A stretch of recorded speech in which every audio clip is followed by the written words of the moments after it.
옆에다 그 니코더에 맞춰서 예쁘게 찬양들을 자매만 찾으면 되겠구나. 상당히 고음으로 올라가는데 목소리를 좀 찬양을 좀 잘하는 자매를 유심히 봐야 할 것 같습니다. 감사드리고, 그리고 우리 오경희 형제님, 형제님으로 이렇게 부를 날이 오네요. 감사드리고 좀 유치하긴 한데 아주 어렸을 때부터 봐왔는데 아이 둘 가진 아빠가 되어서 또 구원받고 찬양을 드리는 모습을 지금 안에서 보니까 너무나 좋습니다. 감사드립니다. 옆에 있는 성도님들하고 먼저 인사를 할까요? 주님만 의지하고 힘내세요. 이렇게 인사하겠습니다.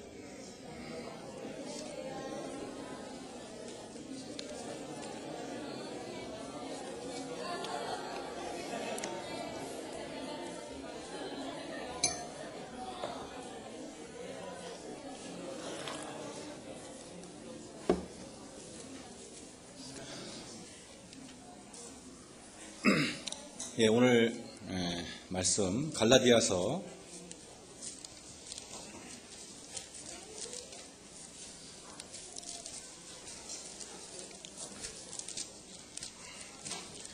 '갈라디아서 전반적인 이 내용을 좀 살피기를 원하는데요. 시간이 많이 될지 모르겠습니다.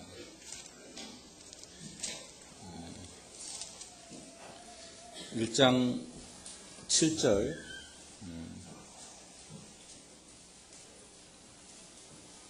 다른 복음은 없나니 다만 어떤 사람들이 너희를 교란하여 그리스도의 복음을 변하게 하려 함이라. 오늘 주제를 다른 복음은 없다, 이런 내용을 가지고 함께 교제하기 원합니다. 지금 우리나라가 온통 그 두 가지 큰 이슈가 있어요. 사실은 다른 것이 매스컴에서 상당히 시끄러워야 할 때인데 다른 내용들은 다 들어갔어요. 정치적인 얘기라든가, 특히 우리나라가 지금 총리가 비어진 상태인데 이 총리는 신내교 쪽에 나오고 있는 분이라고 알고 있는데 종교적으로도 반대하는 분들이 많이 있더라고요. 어쨌든 이게 지금 상당히 묻혀있는 상태고 크게 두 가지가 지금 이슈가 되고 있어요. 여기는 지금 비가 꽤 많이 와가지고 우리가 피부로 와닿지 못하고 있지만 중부지방은 정말 경험하지 못한 큰 가뭄으로 인해서 그 소양강이라든가 팔당댐이라든지 이런 데가 너무 수위가 낮아져가지고 이제 급수조차도 이제 어려울 상황이 되고 있다고 합니다. 이런 그 논바닥이 정말 거북이 등처럼 다 갈라져서 아주 깊게 패인 모습들을 보고 있는데 우리가 지금 이 거제도 특별한 땅에 살고 있기 때문에 와닿지 않을 수가 있어요. 그러나 아주 심각합니다. 그리고 하나는 이제 메르스라는 정말 이번에 불과 보름 전에는 이런 곳이 있는가 싶을 정도로 몰랐던 그런 증후군인데 이 바이러스인데요. 여기 오늘 본문 말씀하고 상관없지만 한 군데 좀 찾아서 보기를 원합니다. 사무엘하 24장. 사무엘하 24장에 보게 되면은 어떤 내용이냐면은 이제 다윗이 승승장구를 하게 되고 어떤 마음이 안정을 갖고 여유가 되니까 인구조사를 하는 장면이 나와요. 다윗이 이제 교만해졌죠. 그런데 이제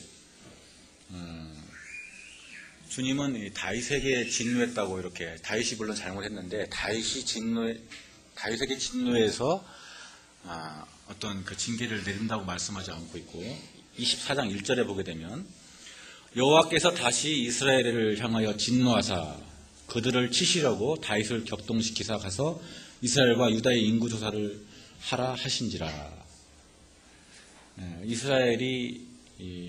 이스라엘이 잘못에 빠지게 되니까 하나님을 바라보지 않고, 그러니까 이 하나님이 진노하셔서 다윗을 쓰셨어요. 다윗을, 그 왕이잖아요. 왕은 왕명으로 무엇이든지 할 수가 있는 그런 위치인데, 지금 왕과는 틀리죠. 지금 그 대통령은 틀린데,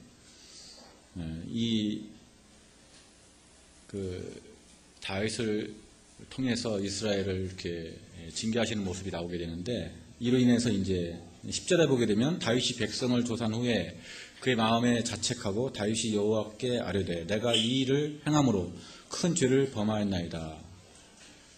여호와께 이제 간구하옵나니 종의 죄를 사하여 주옵소서. 내가 심히 미련하게 행하였나이다 하니라. 이제 선지자 갓을 통해서 하나님의 뜻을 다윗에게 전하는 모습을 보게 되고요. 나중에 이제 뒤에 15절에 보게 되면 이제 몇 가지 선택하게 만들죠. 하나님이 이제 사람의 어떤 징계를 받기보다는 하나님의 징계를 받기를 원한다 이런 선택을 했을 때 이에 여호와께서 그 아침부터 정하신 때까지 전염병을 이스라엘에게 내리시니 단에서부터 브엘세바까지 백성의 죽은 자가 7만 명이라. 질병으로 인해서 전염병으로 인해서 7만 명가량이 죽는 일이 생깁니다. 이 당시 인구가 지금의 인구에 비할 바가 아니죠. 우리나라 한 부산 정도 인구 정도 될 건데 그 중에 7만 명이 죽었다면 엄청난 사람이 죽었습니다. 오늘까지 우리나라가 메르스 전염자가 5천 명 정도 된다고 하고 한 4, 5명 죽었나요? 주로 이제 병을 앓고 있는 분들이 이렇게 죽고 있고 지금도 이렇게 이제 4차 감염까지 나타나고 하는데 주님이 이런 것들을 허락하실 때는 다 이유가 있어요. 근데 우리가 이것들을 그냥 단적으로 누가 한 사람이 병을 가지고 들어왔다 이렇게 해석할 수도 있겠습니다만 우리가 주님의 하나님의 시각으로 어떤 사물을 볼 줄 아는 그런 영안이 필요한데 놀랍게도 제가 그 이호경 형제님이 보내주신 톡을 그 밴드에 우리 교회 밴드도 올려드렸는데 보셨는지 모르겠습니다. 뭐 우연이라고 얘기할 수도 있겠습니다만 얼마 전에 그 네팔의 큰 지진과 여진으로 인해서 카트만두가 초토화가 됐습니다. 정말 그 회복 불가능할 정도로 초토화가 됐습니다. 그들만에 대한 경골가 거기는 물론 아시는 것처럼 그 모든 그 보는 것들이 다 우상일 정도로 우상이 많은 나라고 모든 그 석상이라든가 구조물들이 다 우상화되어 있는 우상의 천국 같은 나라입니다. 그런데 그 나라에 이전에도 그랬는데 하나님이 특별히 왜 그러셨을까? 그 즈음에 두 가지 법안이 네팔에 상정됐다고 하죠.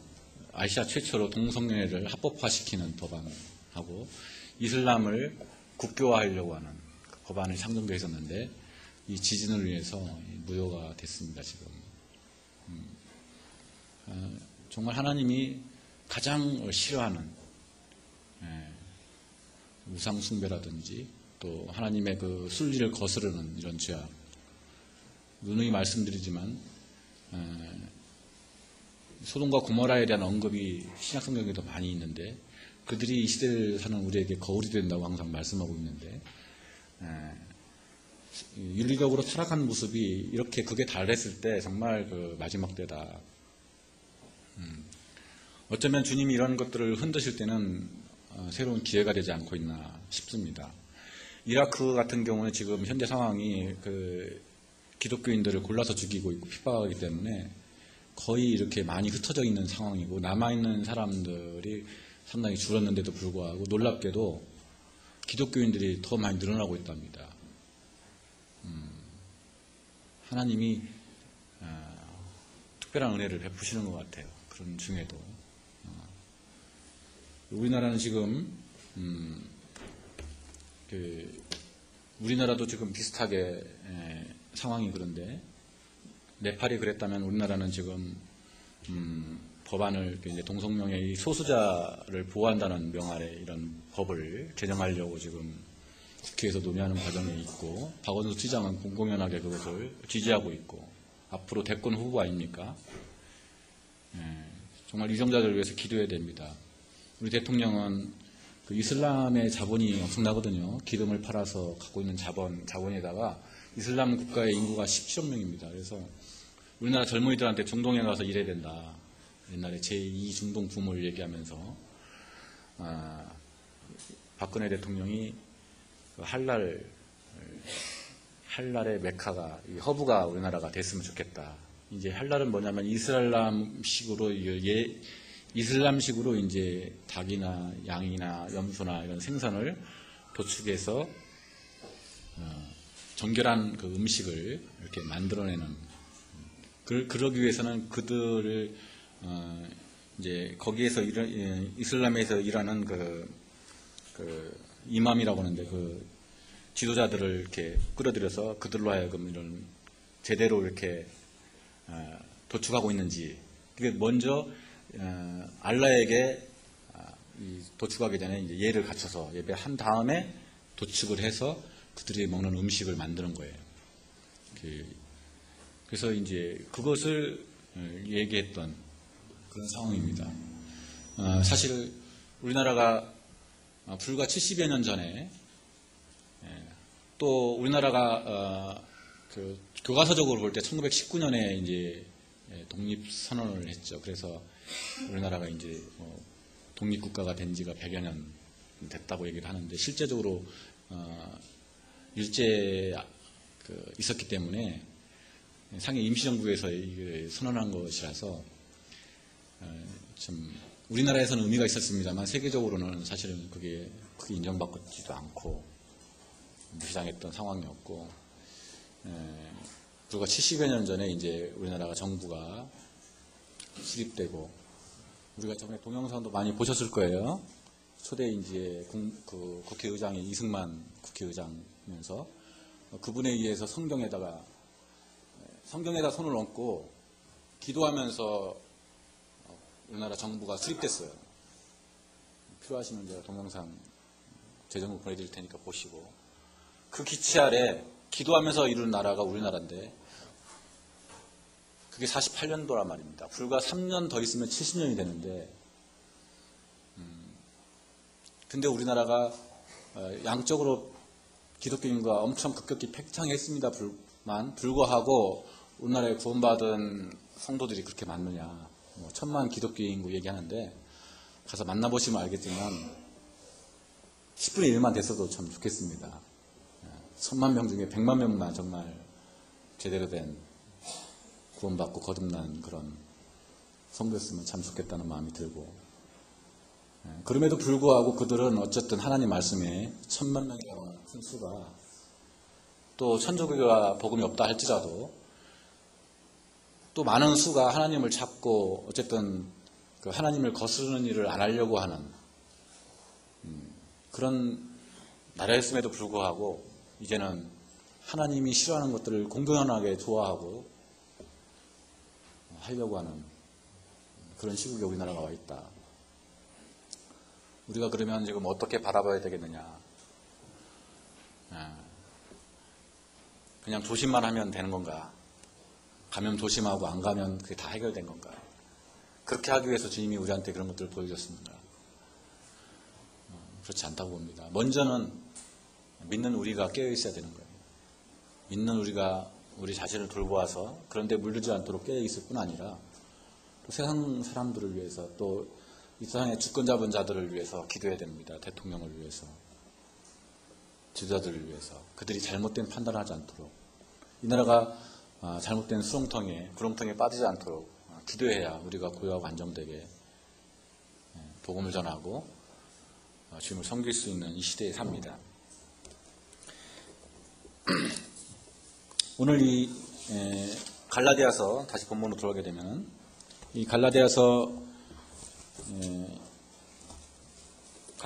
이 사도행전 16장에 나오는데, 이 사도 바울이 이 2차 선교 여행을 통해서 이렇게 복음 전하는 곳인데, 지금의 터키 중부지방이 갈라디아인데요.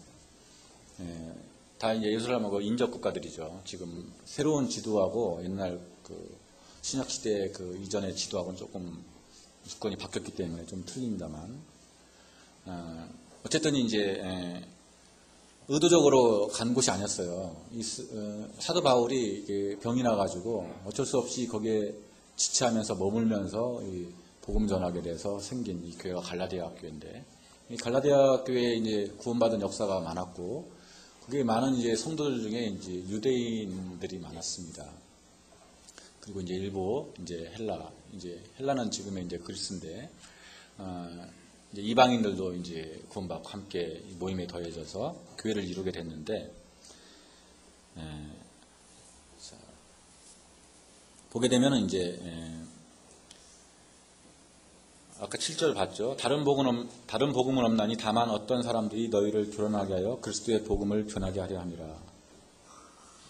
이 사도 바울이 갈라디아서 쓰면서 인사는 아주 짧게 하면서 아주 단호한 어조로 그 갈라디아 그 성도들을 이렇게 나무라는 모습들이 계속 등장합니다.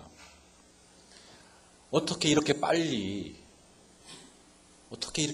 너희들이 다른 복음을 받아들이고 그들을 쫓아갈 수 있느냐. 이 갈라디아 교회 안에 율법을 이렇게 지키고 율법을 통해서 이제 구원 받았을지라도 그것뿐만 아니라 율법에서 요구하는 가장 기초적인 것이 할례 의식이잖아요. 태어난 지 8일 안에 할례를 받는. 이 율법을 지켜야만 된다고 하는 이 거짓 교사들이 교회 안에 들어왔는데 그들의 영향을 그대로 받고 있는 겁니다. 사도 바울이 그토록 질병 가운데 있으면서도 눈물로써 그들을 가르치고 돌봤는데 이 거짓 교사들이 교회 안에 들어와서 이제 이 갈라디아 교회 성도들을 이렇게 잘못된 길로 인도하려고 온갖 그 모함을 통해서 사도 바울을 공격합니다.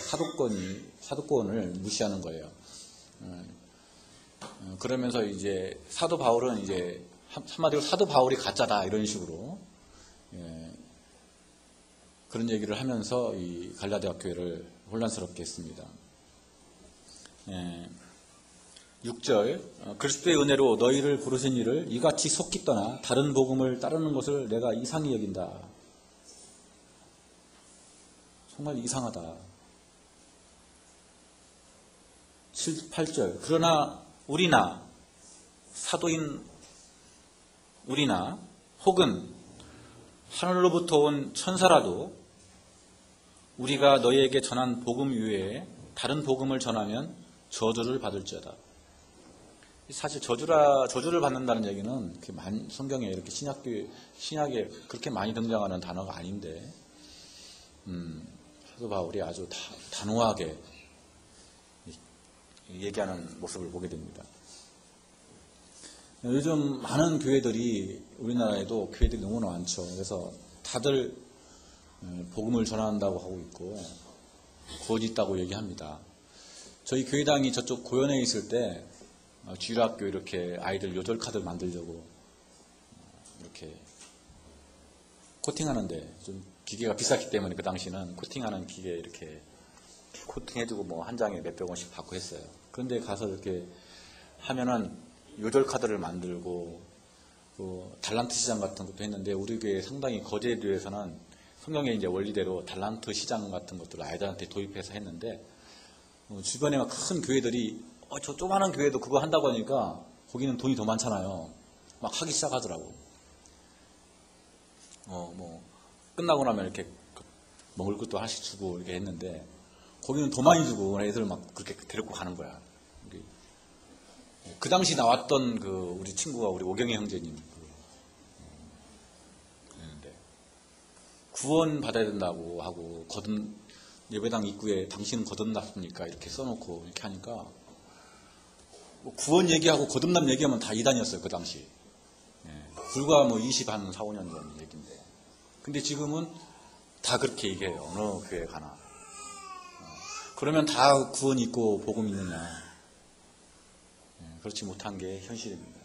머리로 아는 그 지식과 사실과 많은 이렇게 다른 점을 이렇게 보게 되는데, 많이 만나보게 되면 이런 기성교회도 많이 복음을 전합니다. 예수님 믿어야 구원받습니다. 예수님 외에 없습니다. 하지만 십계명을 잘 지켜야 됩니다. 뭣도 해야 됩니다. 이렇게 복음을 전혀 부인하지 않는데 거기다 뭔가를 하나 더 해요. 더 합니다. 마귀는 가장 좋은 짝퉁이 뭔지 알아요? 잘 팔리는 짝퉁은 진짜하고 너무나 비슷한 거야. 구분이 안 갈 정도로 잘 만든 짝퉁이 제일 잘 팔려요.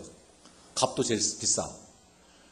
그러니까 진짜 괴하고 가짜 괴의 차이는 너무나 같아요.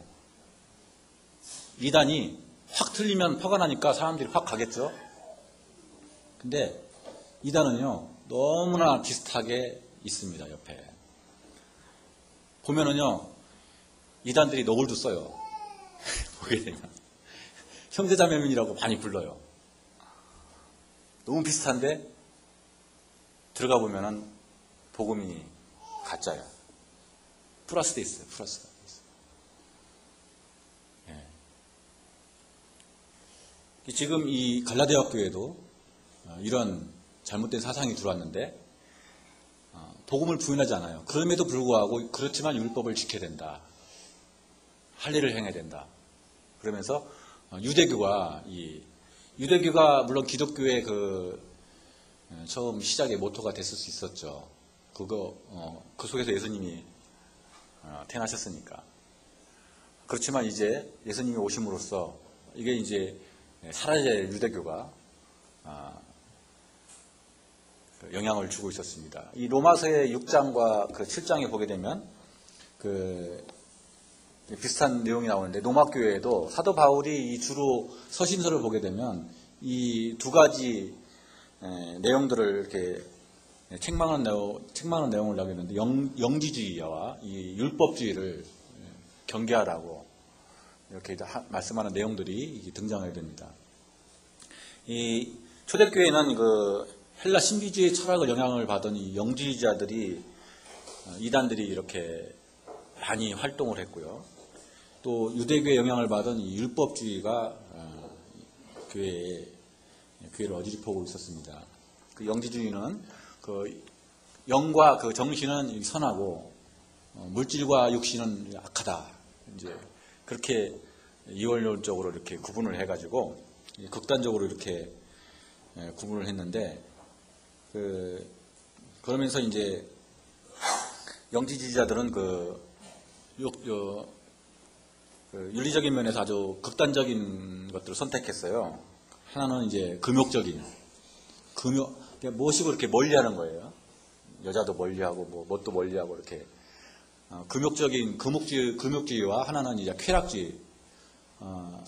주님이 모든 것을 이제 은혜로 다 이루어주셨기 때문에 이제 우리는 죄를 져도 상관없다. 막 이러면서 이제 쾌락주의에 빠진 이단들. 지금도 우리나라가 좀 헬라 영지주의하고 좀 틀린 부분이 있지만 우리나라도 이 기복신앙이 강해요. 이 불교가 들어오기 전부터 불교도 그런 영향을 많이 받아가지고 불교 안에도 샤머니즘 같은 요소가 다양하게 들어있죠. 지성이면 감천이다. 공동탐이 무너지려는 속담에도 다 있듯이 어디 가면은 다 탑을 쌓고 이렇게 사람이 어떤 선을 불교에서 적선한다고 선을 쌓는다. 이게 상당히 정식적으로는 정서적인 면에서는 어떻게 우리가 은혜로 구원받느냐, 뭔가 그래서 내가 조금이라도 해야지. 그것이 상당히 설득력 있게 보입니다. 그렇잖아요. 사람들한테 근데 은혜는 거저주는 거니까 아주 쉽다고 생각하지만 실제 쉽지가 않아요. 은혜로 받는 구원이 이론으로 쉬운데 그것을 믿는 믿음이라는 것은 상당한 믿음을 요구합니다. 우리 어떤 지성이나 이성, 사상이나 생각들을 버리지 않고는 받아들이기가 쉽지가 않습니다.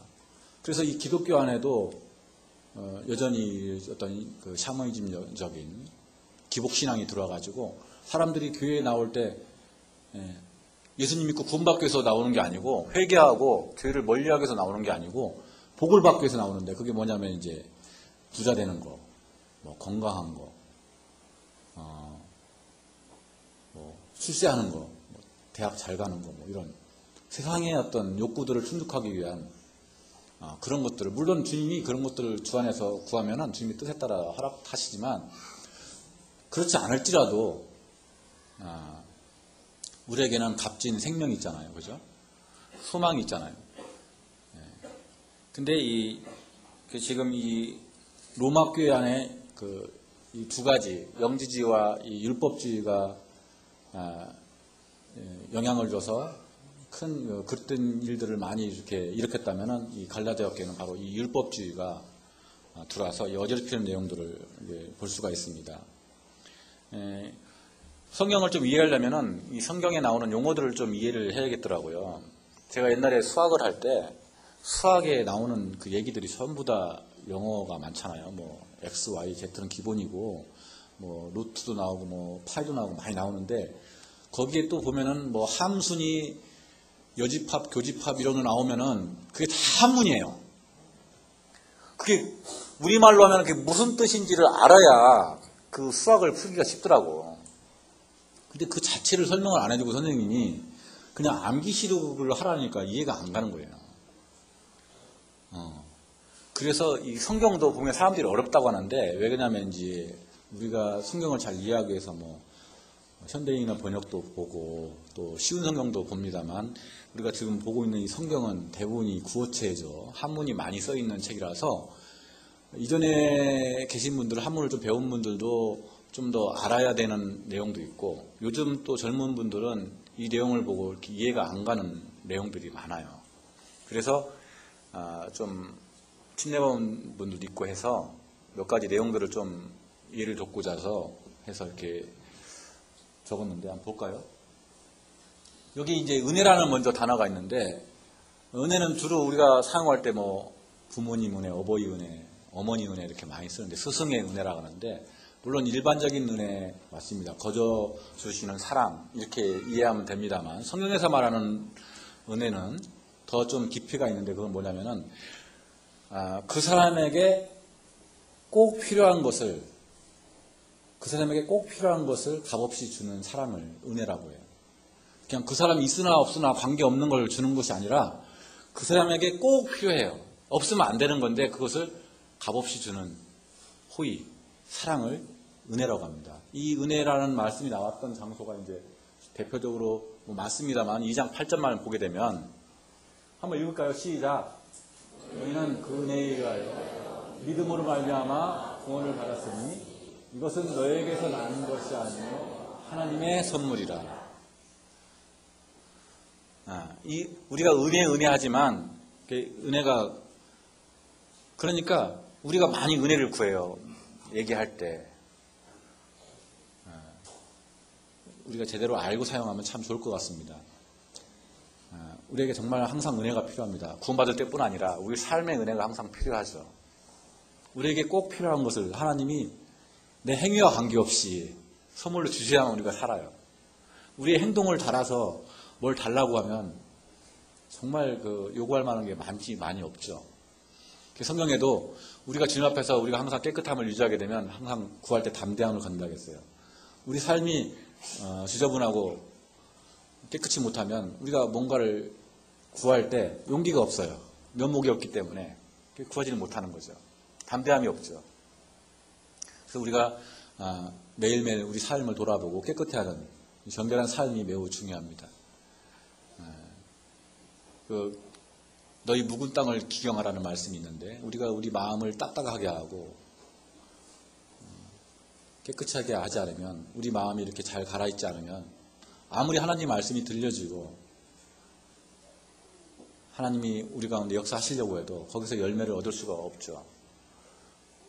그냥 구원받은 거 하나로 만족하고 살 수밖에 없는, 녹과 같이 살 수밖에 없는, 그냥 나는 이러면 안 되는데 내가 왜 이러지 하면서 한탄하면서 그냥 사는 거예요. 그래서는 안 되겠죠. 자, 또 한 가지요.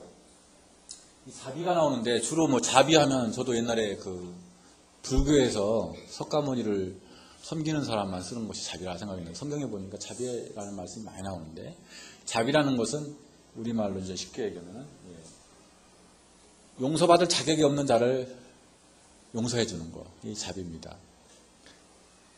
이 사람을 용서할 근거가 없어. 용서 안 해줘도 돼. 그렇지만 용서해 주는 것이 자비예요. 하나님이 우리에게 자비를 베푸셔서 우리가 이 자리에 있는 겁니다. 구원받은 거예요. 그런 내용이 이제 나오는데요.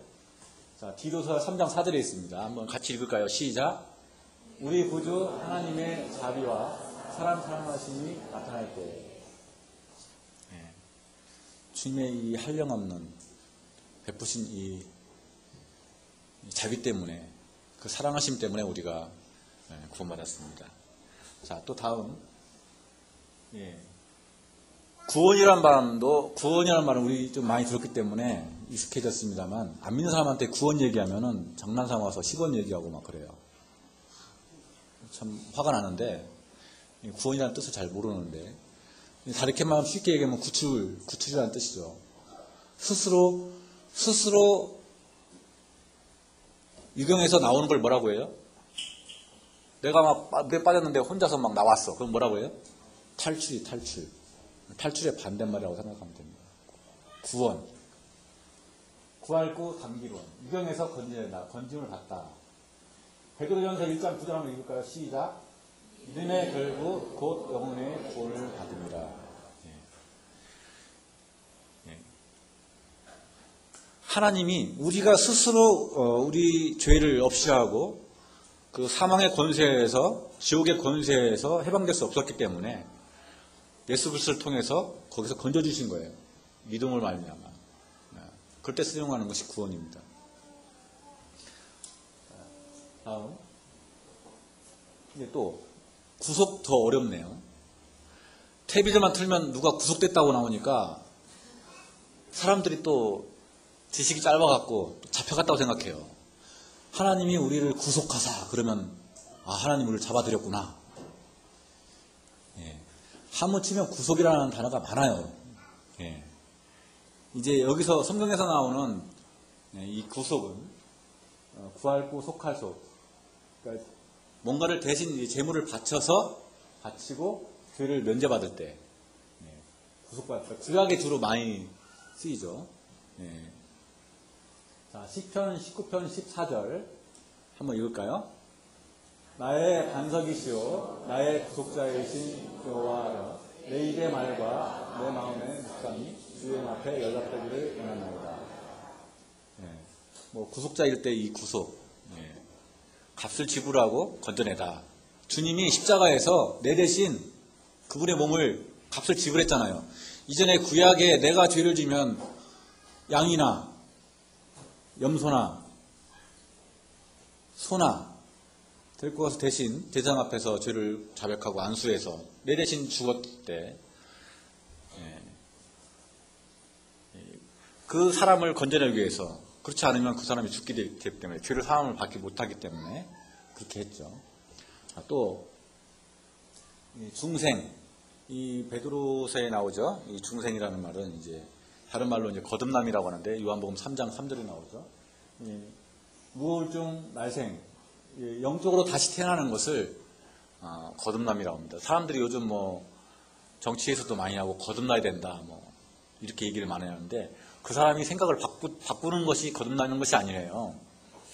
죄인이 우리가 그리스도와 함께 예수님과 함께 십자가에서 못 박혀서 죽어서 나는 죽어버린 거예요. 그리고 이제 예수님과 함께 다시 태어난, 예수님 안에 다시 태어났을 때 쓰는 말입니다. 거듭났다. 이것은 그냥 사람들이 나 생각을 바꿨어 이렇게 해서 쓰는 말이 아니에요. 거듭났다는 얘기는. 내가 새로운 존재가 되었다는 뜻입니다. 지난번에 우리가 침례를 지난주에 받았는데 그때 바로 내가 주님과 함께 십자가에 못 박혔다. 내가 죽지 않았는데 주님이 십자가에 죽었는데 내가 죽은 걸로 여겨라. 내가 대가를 지불한 것이다. 그게 바로 주님이, 그것이 바로 예수님 믿는 것이다. 그리고 예수님과 함께 십자가에 못 박혔을 뿐 아니라 내가 다시 주님과 함께 주님 안에서 다시 새 생명 가운데 태어났다. 그렇게 여기고 살아라. 그리스도인들은 정과 욕심을 십자가에 못 박았다.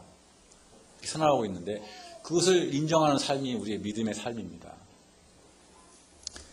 자, 요한복음 3장 3절 한번 읽을까요? 시작.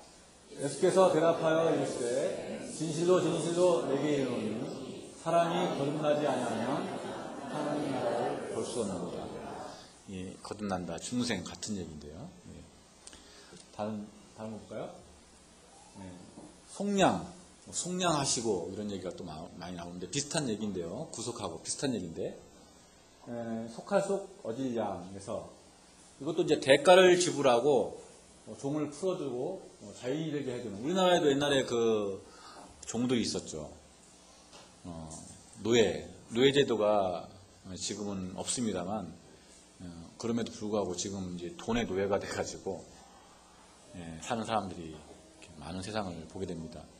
이 노예는 그 주인의 한마디로 그냥 재산이에요. 주인이 죽일 수도 있고 팔 수도 있고 살 수도 있고 물건과 같이 취급합니다. 그러나 그 노예를 내가 만약에 지금 돈으로 1,000만 원이다. 아, 이도 좋고 튼튼하네. 힘도 세고 근육도 좋고 비싸게 대신 그 노예 상한테 아니면 주인한테 대가를 지불하고 그 사람을 사서 이제 내 것이 됐죠. 내가 지불을 했으니까 내 거죠. 근데 자유를 준 거야. 내가 널 이제 풀어줄 테니까 넌 자유이냐? 살아라. 속량됐다 할 때 이게 속량입니다. 우리가 거듭난 것은, 구원받은 것은 이와 같이 그리스도의 하나님의 사랑으로 그리스도의 그 은혜로 말미암아 속량된 거예요. 주님이 대신 피값을 통해서 그분을 들여서 우리를 사주셔서 이제 자유인이 된 거죠. 죄와 상관없는, 죄가 우리를 지배할 수 없는 존재가 됐어요. 자, 그런 뜻입니다. 한번 읽을까요? 에베소 1장 7절에 나오는데 시작. 우리는 그리스도의 안에서 그의 은혜로의 풍성함을 따라 그의 피로 말미암아 곧 죄사함을 받았습니다. 그러니까 이제 속량이라는 말은 여기 곧 죄사함 나오죠. 답이 죄사함을 받은 거예요. 죄를 용서함을 받은 거죠. 죄 없이 안 받았다. 너 죄 없다. 법적으로 죄가 없어졌다. 그러니까 이제 아까 그 갈라디아에서도 얘기했습니다만 로마서에 똑같이 우리가 은혜로 구원받았으니까 이제 죄 없으니까 마음대로 살아도 되겠네 이런 사람들이 생기니까 이제 죄사함을 받았다. 속량. 이제 문제가 생긴 거예요. 주님이 우리를 구원하시기 위해서 자신을 들여서 우리를 구원했기 때문에 이제 죄가 용서를 받았으니까 이것은 사실은 지금 우리가 용서를 받았기 때문에 우리가 지금 죄를 안 짓고 죄가 하나도 없습니까? 그런 뜻이 아니에요. 법적으로 혈액이 없어졌다는 뜻이에요. 그런데 우리 상태는 여전히 죄가 있죠. 근데 이것까지 다 용서를 받았는데, 자, 그러면 우리가 어떻게 살 건가? 우리 아이가 이제 청소년기를 거쳐서 이제 어른이 됐는데, 그 아이가 이제 철들었다고죠, 주로. 어른이 되면은요, 부모님이 겪었던 그 어떤 고초도 겪고, 어른이 겪은 또 자녀를 출산하면서 부모가 어떠한 사랑으로 자기를 키웠는지를 알게 되면 철이 들어서 부모가 시키지 않아도 이전에 했던 잘못들을 범하지 않고 자기를 이렇게 잘 가꿉니다. 그 은혜에 보답하는 길이라고 생각하기 때문에. 철이 들었는데 나 이제 부모님이 우리 아버지인 것도 내가 법적으로 다 확인했어. 빼도 박도 못해. 그러니까 나는 아무렇게나 살아야 돼. 흥청망청 살 거야. 그것은 은혜를 깨달은 게 아니에요. 사랑을 모르는 거죠.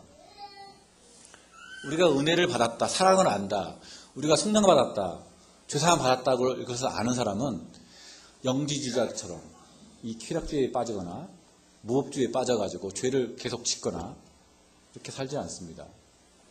도리어 하나님 은혜에 감동해서 하나님을 기쁘시게 하는 것이 무언가 이렇게 생각하면서 우리가 비록 약해서 실수하고 넘어지고 잘못할지라도 그런 것들을 멀리하고 하려고 하고 하나님의 뜻에 따라 살려고 하겠죠. 이게 이제 하나님을 아는, 이 나중에 이게 갈라디아서 5장에 나옵니다. 이 시간이 많이 돼가지고 사실 본문 잠깐 보고 마쳐야 될 시간이 될 것 같은데. 자, 다음 속죄가 나오는데 속량도 비슷해요. 밖을 속 허물죄, 이 재물을 내고 죄를 면한다. 이것도 이제 속량하고 대속하고 비슷한데. 히브리서 9장 12절 시작. 염소와 송아지의 피로 하지 아니하고 오직 자기의 피로 영원한 속죄를 이루사 단번에 성소에 들어가셨느니라. 그래서 성경 읽을 때 이런 단어들이 나오면 이 단어의 뜻이 무엇인가? 요즘 옛날에는 선구사전을 사가지고 봤어야 되는데 요즘은 다 휴대폰 안에 들어있잖아요. 치면은 나옵니다. 속죄라는 뜻은 바로 옛날에 구약에는 이 속죄를 받기 위해서 아까도 말씀드렸습니다만 짐승을 자기가 키는 아주 흠이 없는 양이나 염소나 비둘기나 송아지를 가서 내 대신 값을 지불하고 용서를 받았던, 우리가 속죄한다 많이 쓰죠. 그런 내용입니다. 대속도 비슷한데 대신 갚았다. 대신 대자예요, 그죠? 주님이 우리를 대신해서 갚은 거예요. 내가 십자가에서 갚아야 될 값을 주님께서 나를 대신해서 십자가에 지셔서 갚아주셨기 때문에 그게 정말 갚을 수 없는 사랑이고 은혜죠. 용서죠. 자비죠. 주님이 그렇게 대속하시지 않았으면 우리는 우리 죄 때문에 죽어야 했죠. 심판받아야 마땅했는데. 대속의 은혜라는 말이 그런 말입니다.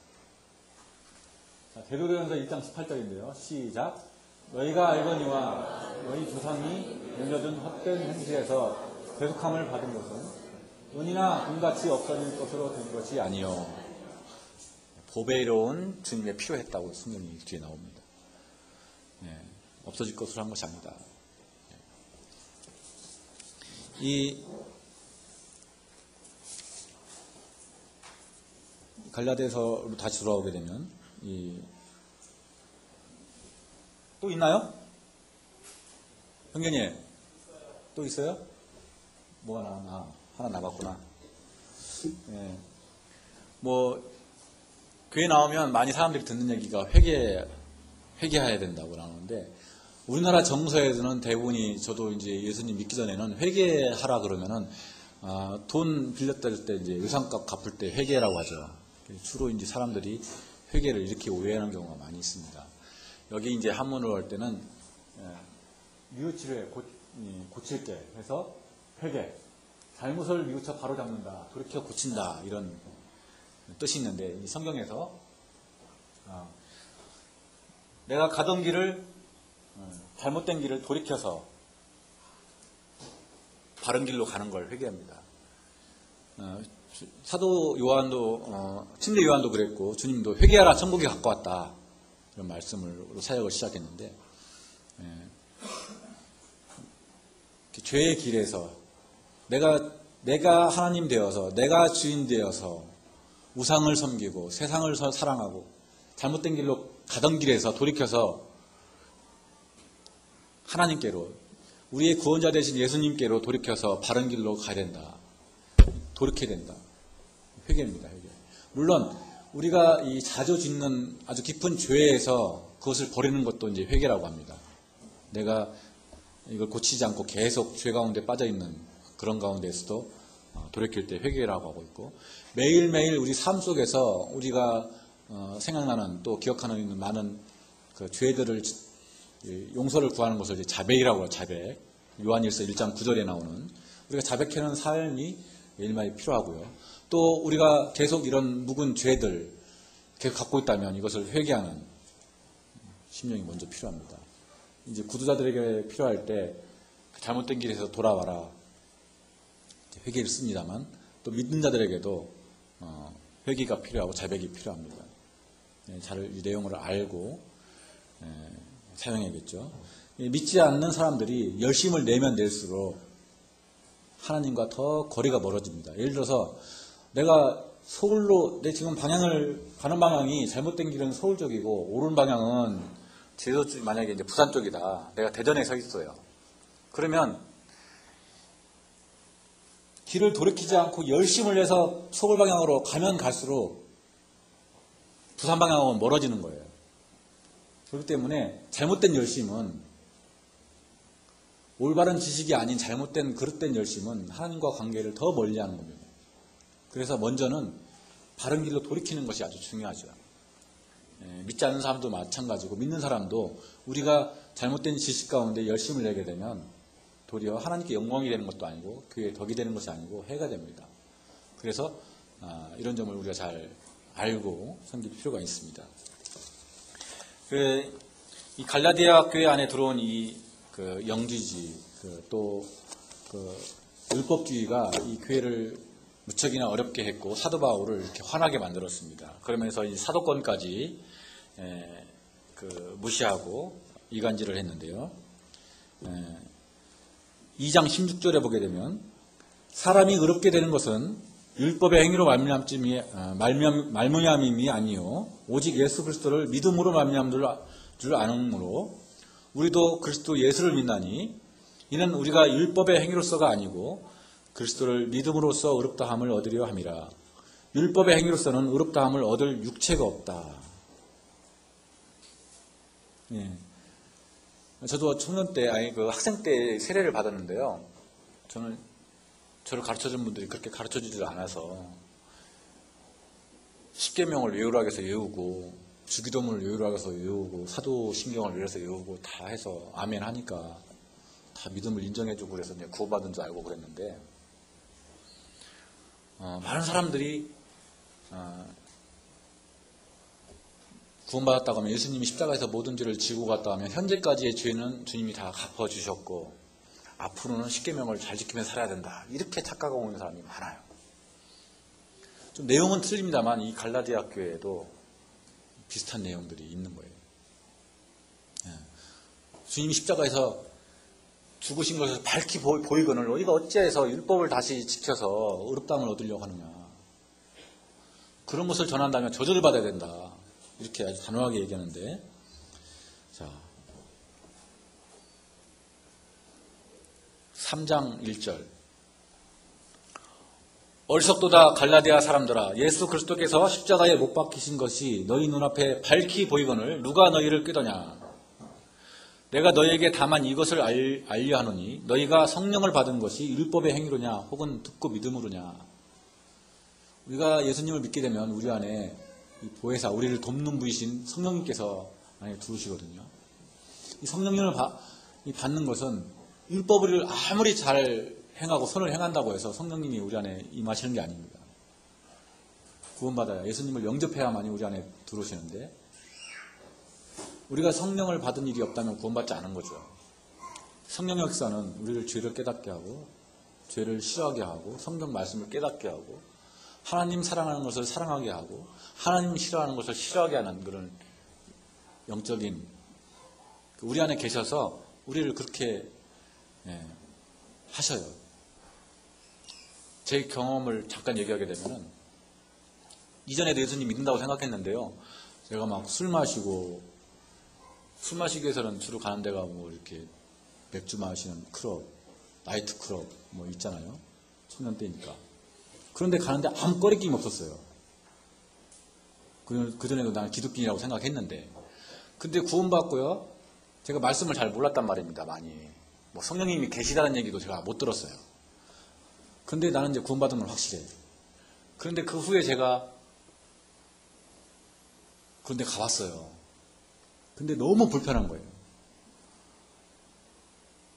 하나님 자녀가 있을 자리가 아니야. 너무나 불편하고 힘들고 막 사람들이 스테이지에서 막 춤추는 모습이 즐거운 게 아니고 막 지옥에서 뜨겁다고 뛰는 모습 같이 보이고 그래서 뛰쳐나올 수밖에 없었죠. 왜 그렇지? 왜 그러지? 막 이러면서 혼자 너무 불편한 마음으로 이제 온 적이 있어요. 너무 기뻐가지고 구원받고 너무 기뻐가지고 제 이제 위에 누님하고 밑에 동생한테 복음 전하려고 데리고 오는 것이 어디냐면 생맥주 바. 왜 그러냐면 옛날 사람들 생각할 때 그 당시는 커피숍은 요즘 같은 다방이 있었고 커피숍은 조금 있었네요. 근데 가장 이렇게 밀접하게 친하게 이렇게 접근할 수 있는 곳이 생맥주집이더라고. 가볍게 갔는데 시켰는데 도저히 술이 안 넘어가는 거예요. 시키지도 않았는데 믿는 사람 옆에 있는 것도 아니고 나 혼자인데 그런 두 번의 경험을 통해서 주님이 내 안에 계시구나. 이것은 주님이 기뻐하시는지 아는구나 하는 것을 느꼈어요. 성경을 보게 되니까 뭐 다 깨달아진 게 아니지만 성경을 이게 이 뜻이구나 깨달아 알게 하시고 그러면서 내 안에 주님이 계시고 내가 하나님 자녀인 것을 나중에 알고 성령님이 그 안에 계시다는 것을 나중에 또 알게 됐죠. 나는 그냥 죄를 져도 아무 가책도 없고 찔림도 없고 똑같아. 그러면은 여러분들이 침례를 받았다고 해도 이전에 나는 20년 전에 믿었다고 생각해도 점검을 해봐야 됩니다. 심각하게 병들 수도 있고 구원이 아닐 수도 있어요.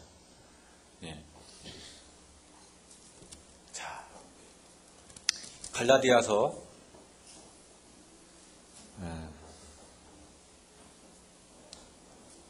하려면은 또 1시간 이상이 필요하기 때문에 다음에 또 기회를 주시면 좀 해야겠습니다.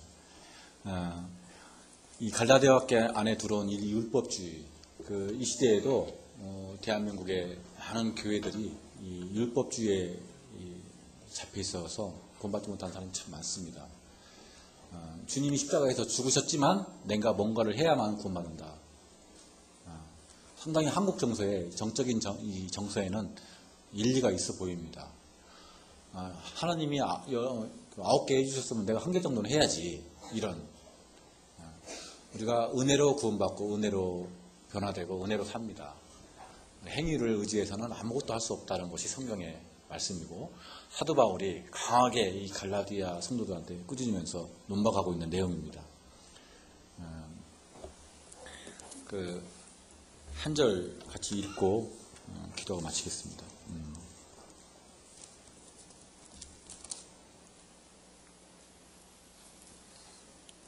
자, 2장 20절. 2장 20절 폈나요? 시작. 내가 그리스도와 함께 십자가에 못 박혔나니 그런즉 이제는 내가 산 것이 아니요 오직 내 안에 그리스도께서 사시는 것이라. 이제 내가 육체 가운데 사는 것은 나를 사랑하사 나를 위하여 자기 자신을 버리신 하나님의 아들을 믿는 믿음 안에서 사는 것이라. 아멘. 우리가 이 믿음 가지고 사는 겁니다. 다른 복음은 없습니다. 예수님 외에 다른 길이 없습니다. 이단들은 거기에 그것도 맞지만 하고 하나씩 플러스 시킨 게 다 이단이에요.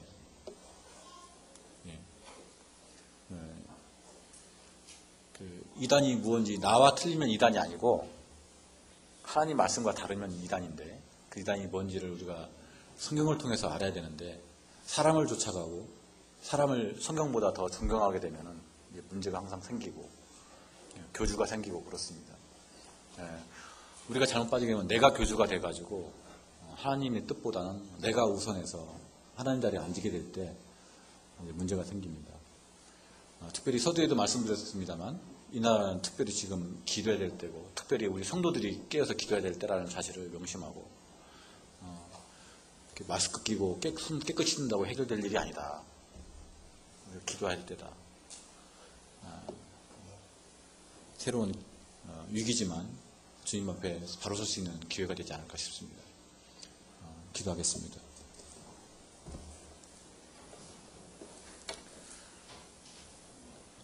주님, 감사를 드립니다. 이 은혜의 복음을 저희들에게 깨닫게 해주시고 선물로 주셔서 감사드립니다. 예수 그리스도 외에 다른 복음 없다는 사실을 감사드립니다.